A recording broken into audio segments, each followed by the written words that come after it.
고린도전서 15장 이 말씀은 예수님의 부활을 말씀합니다. 그리고 더 나아가서 우리 성도의 부활을 또한 상세하게 말씀합니다. 근데 이 당시 고린도 교회 성도들은 그 가운데 몇몇 사람들이 부활을 믿지 못하는 성도들이 있었습니다. 우리 15장 12절 말씀을 함께 읽도록 하시겠습니다. 15장 12절 말씀에 이렇게 말씀합니다. 함께 읽겠습니다. 주세요. 그리스도께서 죽은 자 가운데서 다시 살아나셨다 전파되었거늘 너희 중에서 어떤 이들은 어찌하여 죽은 자 가운데서 부활이 없다 하느냐. 이렇게 믿지 못하는 사람들이 있었습니다. 고린도 교회가 얼마나 은혜와 성령에 충만한 교회입니까? 15장 1절에서 34절 말씀은 부활이 예수님의 부활이 확실하다. 이것을 아주 강력하게 말씀을 합니다. 예수님의 부활은 확실합니다.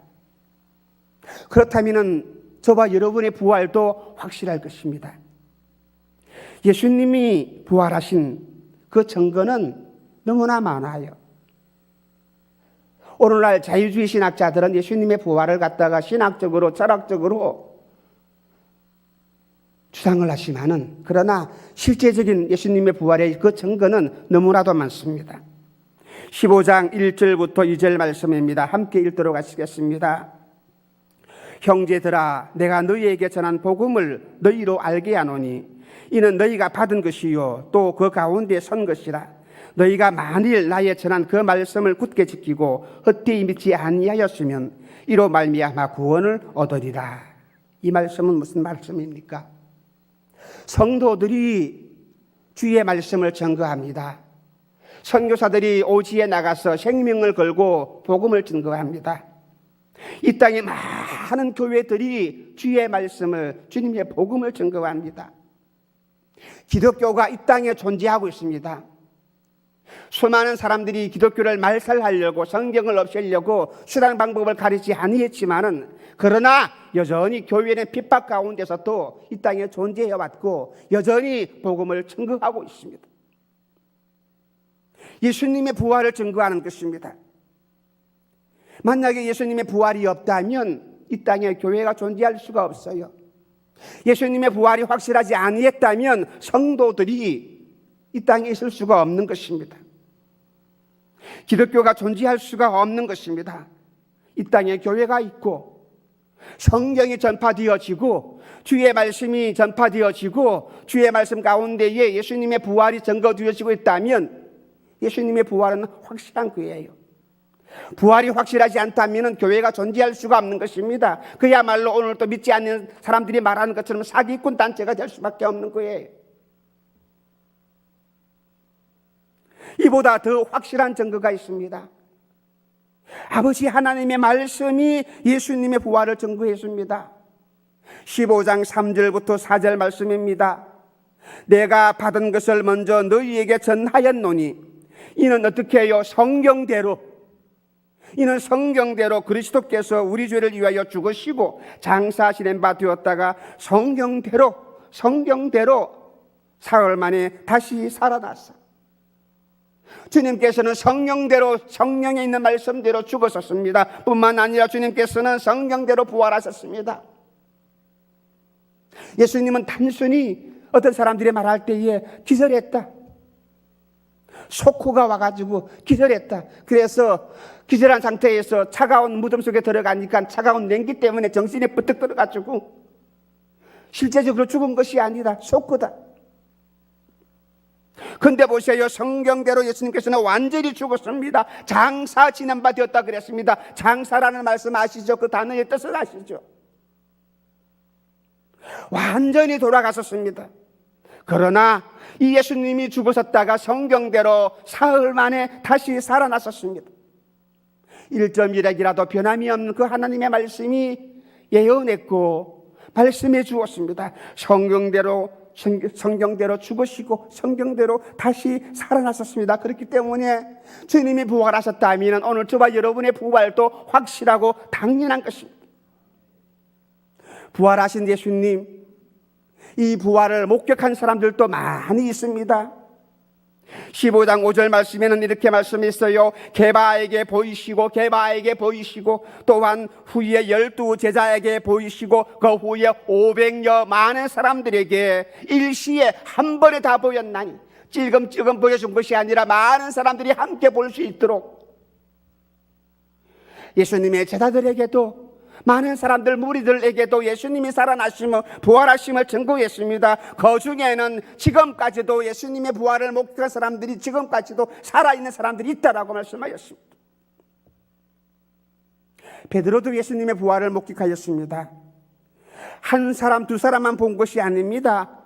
만약에 그렇게 했더라면 이 사람들이 착각을 했을 것이다, 그렇게 생각을 할 수도 있을 것인데, 그런데 아니에요. 환상을 본 것이 아니에요. 예수님의 부활은 많은 사람들이 볼 수 있을 정도로 함께 동시에 일시적으로 500명 되는 많은 사람들에게 나타나 보이시고 증거를 해주었습니다. 이런 사람들은 예수님을 믿고 예수님을 따라다녔던 사람들입니다. 아마 그런 사람들이기 때문에 이 부활을 주장했을 것이라 그렇게 말을 할 수 있을 것인데, 아니에요. 예수님을 반대하던 사람들도 부활을 목격했습니다. 15장 7절 말씀을 함께 읽겠습니다. 그 후에 야고보에게 보이셨으며, 야고보가 누구입니까? 야고보는 예수님의 동생입니다. 친동생입니다. 그런데 예수님의 동생, 친동생 야고보는 처음에는 예수님을 믿지 못했습니다. 우리 형도 정신 나가서 미친 사람이야, 그렇게 생각을 했던 야고보입니다. 그런데 야고보 1장 1절 말씀을 보게 되면은 자기를 소개할 때에 나는 예수님의 종이라 그렇게 자기를 소개했습니다. 나는 예수님의 종이라. 그리고 그래서 나중에 예루살렘 교회의 목사가 되었어요. 어떻게 해서 야고보가 변화할 수 있습니까? 어떻게 해서 야고보가 예수님을 미친 사람으로 생각했던 이 야고보가 어떻게 변합니까? 부활을 보았기 때문입니다. 부활하신 예수님을 만났기 때문입니다. 자기 눈으로 직접 보았습니다. 15장 8절 말씀 함께 읽도록 하시겠습니다. 맨 나중에 만삭되지 못하여 난자 같은 내게도 보이시느니라. 나는 사도 중에 지극히 작은 자라 내가 하나님의 교회를 핍박하였으므로 사도라 칭함을 받기에 감당치 못한다. 누가 한 말입니까? 사도 바울이 한 말이에요. 이 바울 역시 예수님을 핍박했던 사람 아닙니까? 예수님을 믿는 사람들을 핍박했던 사람 아니겠습니까? 그런데 이 사람, 이 다메섹 도상에서 이 바울도 부활하신 예수님을 만났습니다. 철저하게 교회를 핍박했던 바울이었습니다. 그런데 이 길에서 예수 믿는 사람들을 잡으러 가다가 그 길거리에서 부활하신 예수님을 만났습니다. 당신은 누구십니까? 나는 네가 핍박하는 예수라. 다메섹으로 가는 길에서 부활하신 예수님을 만났습니다. 12절부터 19절의 말씀은 예수님의 부활이 만약에 우리에게 없다면 우리는 정말 불쌍한 사람이다. 우리의 모든 믿음들도 헛것이 될 것이다. 우리는 참말로 불쌍한 사람이 될 것이라. 누가요? 부활을 믿지 못하는 사람들, 부활이 없다고 생각하는 사람들, 만약에 부활이 없었다냐. 16절에서 18절 말씀은 이렇게 말씀하셨습니다. 만일 죽은 자가 다시 사는 것이 없으면 그리스도도 다시 살지 못했을 것이요, 그리스도께서 다시 사신 것이 없다면 우리의 모든 믿음도 엉터리고 헛것이다. 너희가 여전히 죄 가운데 있을 것이고 또한 그리스도 안에서 잠자는 자도 다 망할 것이라. 부활이 없다면, 예수님이 부활하지 않으셨다면 우리는 죄 가운데서 망하고 심판받고 저주받을 것이고 지금 우리가 하는 믿음 생활도 헛것이 될 것이고 말 것이다. 우리 몸에 부활이 없으면 예수님도 부활하지 못했을 것이다. 왜냐하면 예수님도 우리와 똑같은 육체를 가지고 있는 사람이기 때문에 만일 예수님이 부활하지 아니했다면 예수님은 사망의 권세를 깨뜨리지 못했을 것이고, 그랬다면 우리는 여전히 사망의 권세 아래에 놓여서 죄의 종이 되고 내가 죽었을 때에 지옥에 갈 수밖에 없을 것입니다. 주님께서 부활하신 것은 무엇입니까? 사망의 권세를 깨뜨리는 거예요. 사망아, 네가 쏘는 것이 무엇이냐? 주님이 부활하심으로 말미암아 당당하게 사망을 향하여서 선포할 수가 있는 것이에요. 부활 때문에 그렇습니다. 우리가 무슨 권세로 죄악의 권세에서 이길 수가 있겠습니까?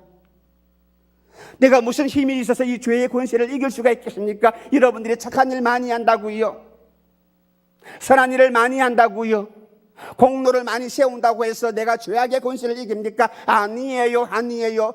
우리 사람들은 어느 누구도 죄악의 힘으로, 내 힘으로 죄악의 권세를 이길 수가 없는 거예요. 누가 이겼습니까? 주님이 부활하심으로 말미암아, 우리 예수님이 부활하심으로 말미암아 이 죄악의 권세를 이길 수가 있는 것입니다.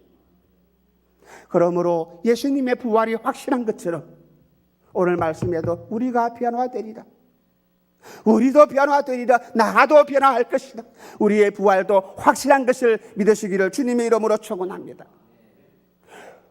고린도전서 15장 20절부터 22절 말씀 이제 볼 수 있습니까? 한번 읽도록 하시겠습니다.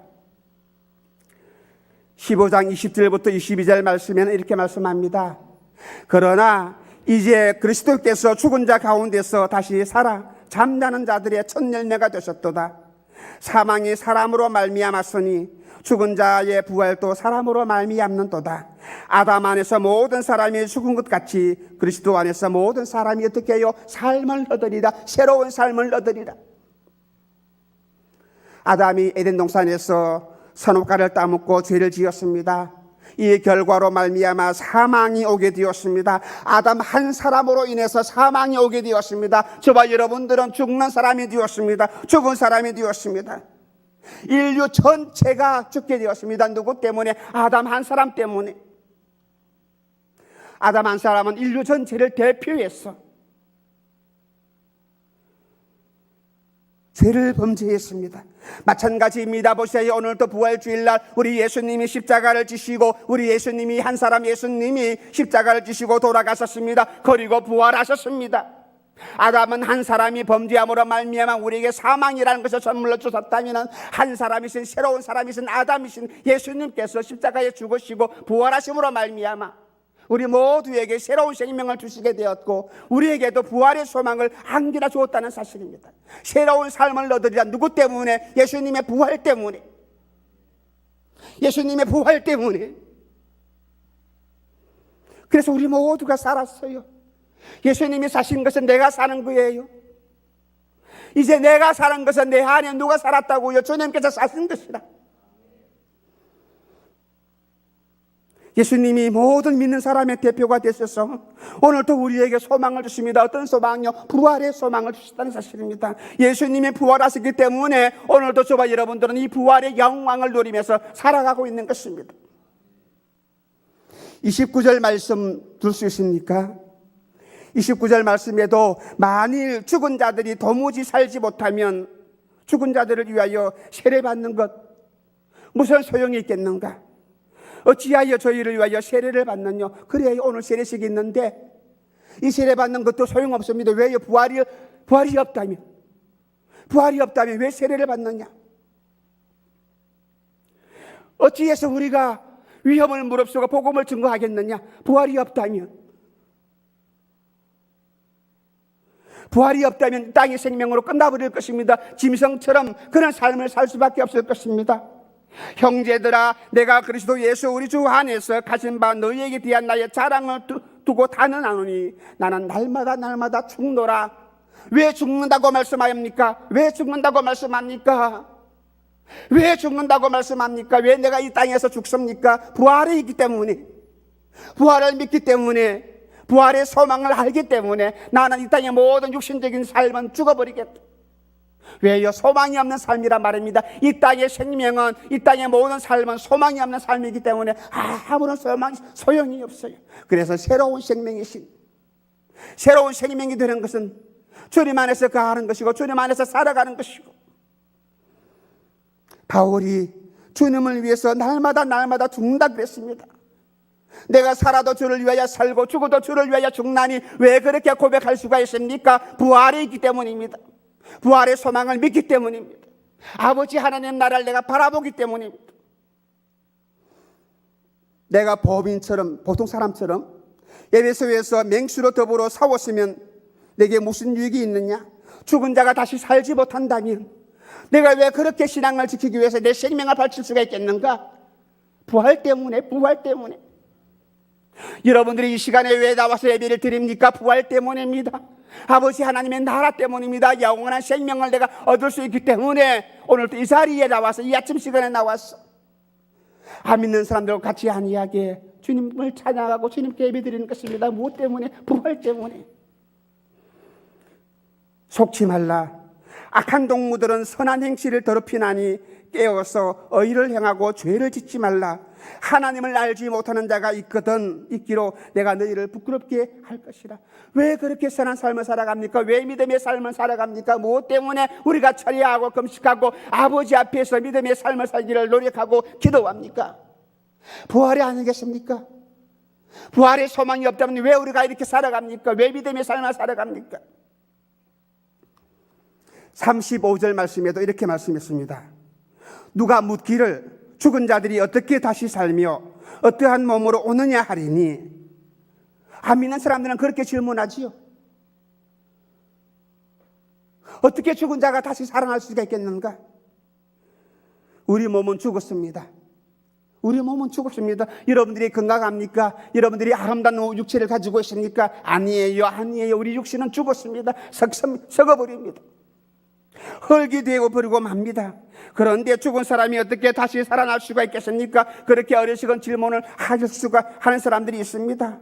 그런데 우리가 다시 산다면 어떤 몸으로 부활할 수 있겠는가? 죽는 것도, 죽은 것이 다시 살아나는 것도 가당치 않는데 어떻게 만나게 살아난다 할지라도, 부활한다 할지라도 부활하는 몸이, 그 상태가 어떤 것일 것인가? 그렇게 질문했어요. 늙어서 죽은 사람이 80살, 90살 먹어서 죽은 사람이 부활할 때에는 80살 모습으로 부활합니까? 팔다리가 잘려서 죽은 사람은 부활할 때에 팔다리가 잘린 상태로 부활합니까? 어떻게 변화합니까? 어떻게 우리가 다시 살아납니까? 머리가 다 하얘지가지고 죽었는데 부활할 때도 그런 모습으로 부활합니까? 36절에서 38절 말씀에는 이렇게 답을 하였습니다. 어리석은 자여, 너희 뿌리는 씨가 죽지 않으면 살아나지 못하겠고, 너희 뿌리는 것은 장래 형체를 어떻게 해요? 뿌리는 것이 아니라, 장래 형체를 뿌리는 것이 아니라 다만 밀이나 다른 것의 알갱이 뿐이로다. 하나님이 그 뜻대로 저에게 형체를 주시되 각종 종자에게 그 형체를 주신다. 좀 이해하기 어려운 말씀이죠. 여러분 보세요. 밭에 씨앗을 뿌립니다. 조그마한 씨앗입니다. 눈에 보이지 않는 씨앗도 있습니다. 그런데 이 씨앗이 땅속에 들어갑니다. 땅속에 들어가서 죽어버립니다. 땅속에 들어가서 썩어버립니다. 그런데 그것으로 끝나버립니까? 죽는다고 해서, 썩는다고 해서 그것이 끝나는 것입니까? 아니에요. 죽었기 때문에, 썩었기 때문에 이 씨앗이 사기에 트게 되고 뿌리가 나게 되고 뿌리에서 다시 열매가 맺히는 큰 나무로 자랍니다. 씨앗과 전혀 다른 상태입니다. 이 나무에서, 이 줄기에서 꽃이 피고 열매가 맺히는 것입니다. 마찬가지예요. 우리의 썩어서 죽어서 없어질 이 몸이 주님이 부활하신 것처럼 완전히 새롭게 변화되는 것입니다. 그로 인해서 우리는 부활의 몸을 입고 하나님과 함께 더불어서 찬양하며 아버지 앞에 경배하는 것입니다. 39절부터 41절 말씀에는 이렇게 말씀했습니다. 육체는 다 같은 육체가 아니니 하나는 사람의 육체요, 하나는 짐승의 육체요, 하나는 새의 육체요, 하나는 물고기의 육체라. 하늘에 속한 형체도 있고 땅에 속한 형체도 있으니 하늘에 속한 자의 영광이 따로 있고 땅에 속한 자의 영광이 따로 있으니 해의 영광도 다르고 달의 영광도 다르며 별의 영광도 다르다. 그렇게 말씀합니다. 이 세상에는 형체들이 다양해요. 사람들의 모습도 다양합니다. 이 모든 것을 누가 만들었습니까? 누가 창조했습니까? 이 다양한 이 땅에 존재하는 모든 것들을 누가 창조했습니까? 창조주이신 아버지 하나님이 이 세상 우주 만물을 창조했습니다. 저와 여러분도 누가 창조하였습니까? 아버지 하나님이 창조했습니다. 내가 육신의 몸을 입고 있는 것도 아버지의 작품이에요. 그래서 우리는 하나님의 걸작품이라 그렇게 말합니다. 전능하신 하나님께서 모든 것들을 창조했다면 그 하나님께서 새롭게 우리 몸을 변화시키고 부활시키고 창조할 수 있다는 사실을 우리는 얼마든지 믿을 수가 있는 것입니다. 하나님의 능력은 얼마든지 할 수 있다는 사실을 믿으시기를 주님의 이름으로 축원합니다. 그러므로 내가 부활할 때에 어떤 몸으로 부활합니까? 늙어서 죽었을 때의 모습으로 다시 부활합니까? 42절부터 43절 말씀은 이렇게 말합니다. 죽은 자의 부활도 이와 같으니 썩을 것으로 심고 썩지 아니할 것으로 다시 살며, 썩지 아니할 것으로 다시 살며, 내가 썩을 것을 가지고 심었는데 부활할 때는 어떤 모습으로요? 썩지 아니할 것으로 다시 살고, 욕된 것으로 심었는데 영광스러운 것으로 다시 살고요. 내 육신은 죄악 덩어리입니다. 내 생각은 죄악 덩어리입니다. 그러나 부활의 몸은 영광스러운 몸으로 다시 변화합니다. 번쩍번쩍 빛날 것입니다. 악한 것을 심었는데 강한 것으로 다시 살아나고, 약한 것을 심었는데 강건함으로 다시 살고, 우리 몸은 약합니다. 병듭니다. 지 아무리 천하장사를 할지라도 우리 육신은 약하기 때문에 병들 수밖에 없습니다. 그런데 우리가 변화되는 것은 어떤 몸으로요? 병든 육신의 몸으로 부활하는 것이 아니라, 변화되는 것이 아니라 강건한 모습으로, 아버지 하나님의 모습으로, 영광스러운 모습으로 변하는 것입니다. 우리는 늘 항상 그렇게 말하잖아요. 마음은 원대로 돼, 육신이 약해요. 그렇지만은 이것이 이 땅의 삶이에요. 그러나 하나님이 나를 변화시키실 때에, 내가 부활할 때에 우리의 모습은 어떠합니까? 육신의 몸으로 심었는데 우리는 다시 변화될 때에 신령한 몸으로 변화되신다는 사실입니다. 이 소망을 주신 아버지 하나님 앞에 찬양하고 감사하시는 여러분이 되시기를 주님의 이름으로 축원합니다. 그러므로 부활의 몸은 어떻게 해요? 신령한 몸입니다. 전적으로 달라요. 질적으로 달라요. 내가 팔다리가 없어 죽었다고, 내가 병든 몸으로 죽었다고 다시 살아날 때 그런 모습으로 살아날까 염려하지 마시기를 바랍니다. 전혀 달라요. 하나님이 아담을 창조하실 때 애기로 창조했습니까? 애기의 모습으로 창조했습니까? 중고등학생 몸으로 창조했습니까? 아마 가장 이쁜 그 성년의 모습으로, 그렇죠? 아마 30대 40대가 아마 이때 가장 이쁠 거예요. 부활할 때에 우리의 몸은 완전히 다른 몸이 됩니다. 부활의 몸은 지극히 우리 육신과는 완전히 다른 몸으로 우리가 변화됩니다. 50절 말씀을 보시기를 바랍니다. 형제들아, 내가 이것을 말하노니 혈과 육은 아버지 나라를 유업으로 받을 수 없다 그랬습니다.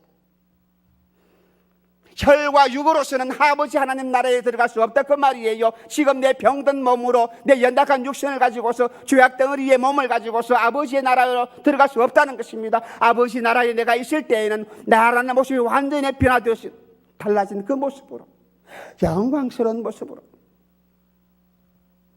우리 육신 덩어리 새 하늘과 새 땅에 들어가기 위해서는 우리가 다시 새롭게 변화되어야 합니다. 거지로 살았습니다. 더럽게 살았습니다. 지 마음대로 살았습니다. 먹는 것도 예의가 없고요. 거지로 살 때는 그렇게 했습니다. 그런데 이제는 내가 왕자의 신분을 가졌을 때에는 거지처럼 살아갈 수가 없는 것입니다.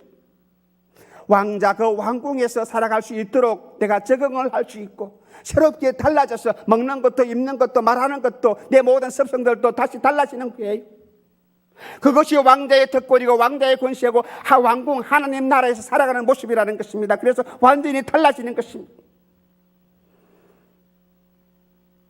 하나님의 자녀들에게는 이 놀라운 비밀이 있습니다. 51절에 그랬어요.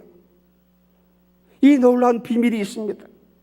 아버지 하나님을 내가 섬기고 하나님을 믿고 주님을 나의 구주로 섬기는 그 모든 사람들에게, 우리 성도들에게는 이 비밀을 알려주었다는 사실입니다. 오늘도 여러분들이 이 말씀을 들은 순간에 이 비밀을 깨닫는 여러분이 되시기를 주님의 이름으로 축원합니다. 51절 말씀 보세요. 이렇게 우리에게 약속을 하십니다. 우리가 다 잠잘 것이 아니요 마지막 나팔 부는 그 순식간에 호련히 변화될 것이고, 하나님의 나팔 소리가 나며 죽은 자들이 썩지 아니할 것으로 다시 살고 우리도 변화될 것이니, 경복이도 변화될 것이니, 썩지 아니할 것으로 변화될 것이니, 영광스러운 모습으로 변화될 것이니. 내가 무덤 속에 있습니까? 내 조상들이 무덤 속에 있습니까? 주님이 나팔 소리와 함께 이 땅에 재림하실 때에 우리 모두가 아버지의 약속하신 말씀대로 어떻게 해요? 변화될 것입니다. 나팔 소리 들을 수 있는 여러분이 되시기를 주님의 이름으로 축원합니다. 세상의 잡음에 기가 막혀가지고 아버지의 말씀을 듣지 못하는 그런 어리석은 사람이 되지 않기를 주님의 이름으로 축원합니다. 항상 뇌의 귀가 열려져서 주의 말씀을 들을 수 있는 귀가 되고, 주님 오실 때에 나팔 소리 불시면서 나팔 소리 부으면서 이 땅에 재림한대요. 근데 나팔 소리가 들려오는데 내가 세상에 얽매여서 세상 소리에 내가 귀가 먹어가지고 이 나팔 소리를 듣지 못한다면, 이걸 갖다가 어떤 사람은 휴거라 그럽니다. 호련히 변화될 것입니다. 나팔 소리 듣는 그 순간이, 나팔 소리 우리에게는 기쁨의 소리요 반가운 소식입니다. 믿는 사람에게는 즐거운 소리요 기쁨의 소식이고 그야말로 복된 소식입니다. 그런데 안 믿는 사람들은 이 소리가 어떤 소리입니까? 심판의 소리요, 두려워서 바위 밑에 숨고. 여러분은 숙제 해본 적 있습니까? 선생님이 숙제를 내어줬을 때에 숙제를 다 마친 그 학생은 아침에 등교 시간도 기쁩니다. 숙제를 못한 사람은 있잖아요. 등교를 하더라도 문이 열리는 소리, 선생님이 들어오는 소리가 들리면 두렵습니다. 숙제를 다 한 사람은 선생님이 들어오는 그 문 여는 소리도 어떻게 해요? 기뻐요. 선생님, 내가 숙제였습니다. 오늘부터 내가 100점 맞을 것을 내가 기대합니다. 여러분들은 어떤 마음을 가지고 주님을 준비하십니까? 귀가 열려 있습니까? 아버지의 그 살아계심을 믿는 사람입니까? 나도 변화될 것이라는 소망을 하나님이 주셨는데 이 소망을 믿는 사람이 되고 있습니까? 내가 어떻게 됩니까? 내가 1시간 뒤에 내가 어떻게 됩니까? 내가 30분 뒤에 나의 모습이 어떻게 됩니까? 우리도 변화될 것이라 말입니다. 언제 변화될 것인가 그 시간은 내가 알지 못하지만은, 그러나 분명히 주님께서는 약속했습니다. 우리가 변화될 것이라는 그 약속의 말씀. 52절 말씀을 내가 다시 한번 읽어봅니다. 나팔 소리가 나매 죽은 자들이 썩지 아니할 것으로 다시 살고 우리도 변화되리라, 나도 변화되리라. 이 말씀을 믿으시기를 주님의 이름으로 축원합니다. 육신 덩어리 가지고서는 주님 나라에 갈 수가 없어요. 못 들어갑니다. 왜? 안에 죄가 많은데 죄 있는 사람은 천국 못 들어가요. 교만한 내 모습을 가지고, 병덕스러운 내 모습을 가지고, 정욕덩어리인 내 모습을 가지고 어떻게 아버지 나라에 들어갑니까? 그래서 나를 아버지 나라에 들어보내기 위해서는 먼저 나를 죽이게 하시고, 주님께서 하나님께서는 먼저 나를 죽이게 하시고, 내가 다시 새롭게 변화되었어 변화시킨 그 모습을 가지고 아버지께서는 나를 안아주시고 하나님 나라에 들어오게 하시는 것입니다. 그러므로 먼저 내가 죽어야 합니다. 내가 변화되려면, 내가 변화되기를 원한다면 내가 먼저 죽어야 합니다. 죽어야 변화가 되죠. 죽어야 다시 살아나죠. 부활한다는 말이 무엇이 전제되었습니까? 죽음이라는 것이 먼저 있을 때에 부활이라는 말이 성립이 되어지는 거예요. 그것도 보니까 51절 보니까 순식간에, 눈 깜짝할 사이에 한번 눈 깜짝해 보세요. 내가 달라지는 거예요. 언제? 순식간에. 내가 뭐 준비하고 내가 먼저 이렇게 단장하고 그럴 것도 없어요. 순식간에. 왜요? 내가 변화되는 것은 내가 하는 것이 아니기 때문입니다. 내가 변화되는 것은 하나님의 능력이고 하나님이 하시는 일이기 때문에 순식간에 얼마든지 가능합니다. 내가 내 힘으로 변화하려면 못해요. 순식간에 어떻게 도저히 감당할 수가 없어요. 중국의 뭐 경거기라 그러니까 한번 붙이면 왔다 갔다 그러면 모습이 달라지는 그것이요.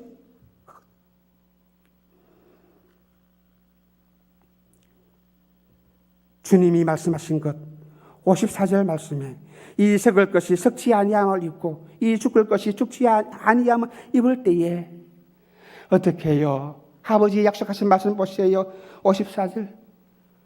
사망이 이김의 상품받으리라. 이 말씀을, 이 약속을 이루신다는 아버지의 약속입니다. 사망이 우리 앞에 무릎을 꿇고 내 앞에 굴복합니다. 지금까지는 우리는 사망 앞에 굴복을 했는데, 사망이 나를 지배했는데, 그런데 내가 변화되고 나니까 이 아버지의 약속 때문에 이제는 내가 사망을 지배하는 거예요. 믿으시기를 주님의 이름으로 축원합니다. 안 믿는 사람 보시기에 사망 때문에 얼마나 두려워합니까? 이 죽음을 얼마나 두려워합니까? 그러나 내가 변화될 것이라는 이 약속의 말씀을 믿는 사람은 이 사망 앞에 굴복하지 아니에요. 사망아 네가 이기는 것이 무엇이냐? 사망아 네가 서는 것이 무엇이냐? 얼마나 담대한 선포입니까? 두려워하지 아니하여. 지금까지는 사망이 나를 괴롭혔는데, 질병이 나를 괴롭혔는데, 이 부활의 소망을 믿는 사람에게는 나도 변화될 것이라는 이 약속의 말씀을 믿는 사람에게는 사망도 질병도 두려워하지 않나요? 왜요? 그런 나의 종이 되기 때문입니다. 사망이 무엇을 믿고 나에게 화살을 쏘아댑니까? 그건 죄예요. 죄 때문에 이 죄 지었잖아. 너는 죄인이잖아. 죄를 지어서 너는 죽어야지. 이 죄의 권세를 가지고 나에게 사망의 화살을 쏘아대는 거예요. 죄는 무엇을 믿고 설치됩니까? 율법이에요. 율법대로 살지 아니하면 너는 죄인이다. 그렇잖아요. 율법대로 살지 못하면 너는 죄인이다. 죄 지은 자는 저주를 받고 죽습니다. 그런데 보세요. 우리가 변화되었습니다. 부활의 몸을 가지고 변화되었습니다. 이 부활의 몸을 가지고서는 심판받을 수가 없는 거예요. 죄인이 될 수가 없는 것입니다. 강한 몸으로, 신령한 몸으로 변화되어지는 것입니다. 그래서 내 앞에서는 사망 자체가 사라지게 되는 것입니다.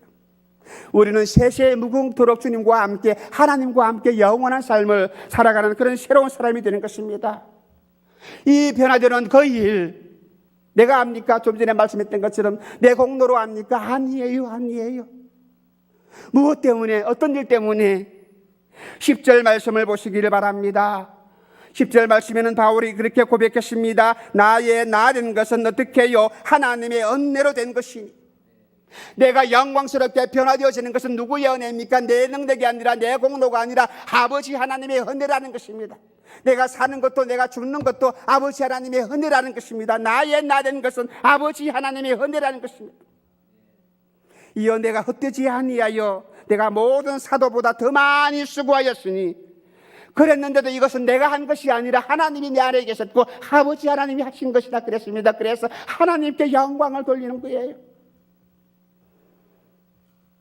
바울이 바울 된 것은 지가 잘나서 된 것이 아니라, 여러분이 여러분 된 것은 여러분이 잘나서 된 것이 아니라, 여러분이 부활의 소망을 가지는 것은, 부활의 믿음을 가지는 것도 여러분이 잘나서 가지는 것이 아니라 믿음, 하나님의 선물이다. 믿음이 있어야 아버지의 자녀가 되고 하나님 나라에 들어가는데, 그런데 보니까 이 믿음조차도 누구 것이라고요? 하나님이 주신 하나님의 은혜라는 말입니다. 하나님의 선물이라고 그렇게 말씀했습니다. 57절 말씀 보세요. 그래서 우리가 어떻게 살아야 합니까? 우리 주 예수 그리스도로 말미암아 나에게 이김을 주시는 아버지 하나님께 어떻게 하노니? 감사하노니.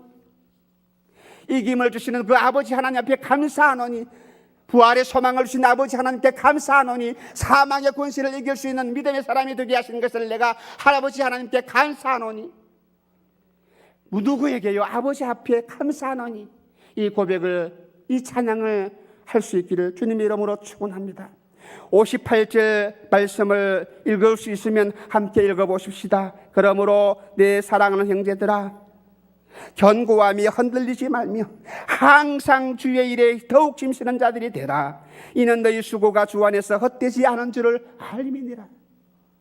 왜요? 하나님이 나를 사랑하셨고, 주님이 나를 사랑하셨고, 주의 보혈로 말미암아 내 모든 죄악을 정결케 해주시었고, 내 모든 죄악을 용서해 주시었고, 다시 그뿐만 아니라 나에게 부활의 소망을, 영광의 부활의 소망을, 나도 변할 수 있는 이 소망을 주셨기 때문에 이 은혜를 깨닫는 사람이라면 아버지 앞에 감사하고 찬양하고, 그리고 더 나아가서 더욱 주의 일에 힘쓰는 자가 되라. 이런 성도가 되시기를 주님의 이름으로 축원합니다. 왜요? 내게 부활의 선물을 주셨기 때문에. 견고하며 흔들리지 말고. 힘들잖아요. 견고하게 살아간다는 것. 흔들리지 않게 살아간다는 것 힘들어요. 그렇기 때문에 우리는 날마다 주님께 도움을 구해야 합니다. 하나님, 내 믿음을 견고하게 해주시옵소서. 하나님, 나를 깨닫게 해주시옵소서. 아버지의 뜻대로 살아갈 수 있는 믿음의 사람이 되게 해달라고 우리가 매일매일 기도해야 합니다. 바울이 그랬잖아요. 나는 날마다 죽는다 그랬습니다. 왜요? 믿음의 사람이 되기 위해서. 아버지 하나님의 뜻을 이루기 위해서. 주님도 십자가 겟세마네 동산에서 아버지의 뜻을 이루기 위해서 피땀 흘리며 기도했지 않습니까? 아버지의 뜻을 이루기 위해서. 내 자식이 서울대학에 들어가고 내 자식을 유학 보내고 내가 좋은 차를 타기 위해서 눈물 흘리며 금식 기도하는 것도 필요하겠지만, 그보다 내 뜻이 아니라 내 일이 아니라 아버지의 뜻을 이루기 위해서, 아버지께서 하나님께서 나에게 맡기신 그 사명을 감당하기 위해서, 이는 너희 수고가 주님 안에 헛되지 않다. 땀 흘리며 피땀 흘리며 기도했는가? 견고한 믿음을 가지고 수고했는가? 그렇다면 결코 헛되지 아니할 것이다. 내가 주님 앞에 설 때에, 이런 모습을 가지고 내가 살아갈 때에, 그래서 주님 앞에 서게 될 때 그 순간에 주님께서는 나에게 내 머리에 생명의 면류관, 의의 면류관 씌워주실 것입니다. 많은 사람들이 머리에 면류관 씌워주시며 주님 씌워주시면서 경보가 누구누구야 하고 머리에 면류관 씌워주는데 내 이름은 불려주지도 아니하고, 그야말로 주일학교 여화에서 나오는 부끄러운 면류관, 개털모자 면류관, 그런 수치가 여러분에게 있지 않기를 주님의 이름으로 축원합니다. 다른 사람들은 다 큰 상을 받는데 나는 이 상을 받지 못한다면 얼마나 부끄럽겠습니까? 주님이 우리에게 면류관을 주시겠다고, 너희 수고가 헛되지 아니할 것이라 큰 상급을 주시겠다고 약속을 했습니다. 돈 많이 번 사람에게 생명의 면류관을 주십니까? 많은 것으로 헌신하고 헌금한 사람에게 생명의 면류관을 주십니까? 공부 열심히 해서 박사학위를 몇 개 딴 사람에게 의의 면류관을 주십니까? 아니지 않습니까? 아니지 않습니까? 사회에서 저명한 인사들에게 면류관을 주십니까? 아니지 않습니까? 어떤 사람에게, 주의 일에 힘쓰는 자에게, 주의 뜻을 따라 살아가는 그 사람에게 죽도록 충성하라, 그리하면 생명의 면류관을 주신다고 주님께서 약속을 했습니다. 주님이 어떤 사람에게 생명을 주십니까? 어떤 사람에게 상급을 주십니까? 어떤 사람에게 생명의 면류관을 주십니까? 주님을 위해서 피땀 흘리고 헌신하며 주의 뜻을 이루기 위해서, 내 뜻이 아니라 주님의 뜻을 이루기 위해서, 내 몸이, 내 생명이 빼앗긴다 할지라도, 내 생명이 죽임을 당한다 할지라도, 내 등짝이 휘어진다 할지라도, 누구를 위해서요? 주님을 위해서. 왜 내가 주님을 위해 헌신합니까? 부활을 내게 주셨잖아요. 부활의 소망을 주셨잖아요. 부활의 축복을 나에게 주셨잖아요. 이것보다 더 큰 축복이 어디 있습니까? 더 큰 선물이 어디 있겠습니까? 이 선물을 놓아버리겠습니까? 무엇이 중요합니까? 이 땅의 삶이 중요합니까? 하늘나라에서 누릴 수 있는 영원한 생명이 더 중요합니까? 부활의 소망이 더 중요합니까? 이 땅에서 좋은 차 타고 다니는 것이 더 중요합니까? 무엇이 제일 중요하냐? 가치관을 새롭게 가지시기를 주님의 이름으로 축원합니다. 내가 충성할 때에, 주 앞에 서게 될 때에, 잘했다 충성된 종아, 착하고 충성된 종아, 내가 너를 위해서 예비한 생명의 면류관 내가 너에게 줄 것이라. 나와 함께 하늘 보좌에 앉아서 새 하늘과 새 땅을 영원히 다스리면서 나랑 함께 살자. 이것이 계시록에서 천년 왕국의 교리 아니겠습니까? 오늘 주님이 주신 귀한 말씀이 있습니다. 나도 변화될 것이다. 우리도 변화될 것이다. 주님의 부활은 확실한 것입니다. 그러므로 우리의 부활도 확실할 것입니다.